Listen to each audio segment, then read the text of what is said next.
নমস্কার। আমরা পাত্রসাহের এডি অফিস থেকে এসেছি, মানে যেটা পশ্চিমবঙ্গ সরকার কৃষি বিভাগ থেকে। তা আপনার কি নাম? বনমালী ঘোষ। আচ্ছা, বনমালী ঘোষ। এ তো সর্ষে ক্ষেত দেখছি মোটামুটি ভালোই হয়েছে। তা মৌজাটা কি? এটা আন্দ্রা মৌজা। আদ্রা, মানে আপনার পাত্রসাহের পঞ্চায়েতটা? পঞ্চায়েত। আচ্ছা, বেলুর রসুলপুর পঞ্চায়েতে। তা এইখানে যে সর্ষে যে চাষ করেছেন, এর আপনি বীজ কোথা থেকে পেয়েছিলেন? আপনাদের অফিস থেকে পেয়েছি। আচ্ছা, তা বীজের সঙ্গে আর কি কি পেয়েছেন? আর কিছু পেয়েছেন কি? হ্যাঁ, পেয়েছি ওই ধসার ওষুধ ব্যাবিস্টিন আচ্ছা। পেয়েছি। হুম। তারপর আপনার ইয়ে বরুণটা পেয়েছি।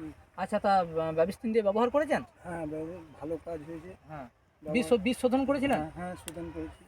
আর ভাষা যখন এসেছিল তখন কিছুটা ব্যবহার করেছিলেন? হ্যাঁ আচ্ছা, হ্যাঁ, আর বোরনটা? বরুণটা এখনো ব্যবহার করিনি, ফুল ঝরার পর করবো। আচ্ছা আচ্ছা, মানে ফুলটা ঝরলে সুটিটা এলে হ্যাঁ, তখন তখন, করবেন আর কি, হ্যাঁ। বোরনটা ব্যবহার করবেন। তা কীরকম মনে হচ্ছে এবারে সর্ষে চাষ করে আপনার? এবারে ভালোই হয়েছে, ওয়েদারও ভালো, আপনাদের ওষুধপালা দিয়েও খুব সুন্দর হয়েছে। আচ্ছা, আর ফলন কি মনে হচ্ছে ভালো হবে? হ্যাঁ হ্যাঁ, অবশ্যই বছরের ফলন ভালোই হবে। তা যদি ধরুন এই ভবিষ্যতে আগামী বছরে যদি আরও যদি এরকম বীজের অ্যালটমেন্ট আসে, বা যদি আমরা যদি বীজ দিতে পারি, তাহলে কি আপনারা করতে ইচ্ছুক? হ্যাঁ, ইচ্ছুক অবশ্যই, আমরা উপকৃত হব, আরও চাষিরাও উপকৃত হবে।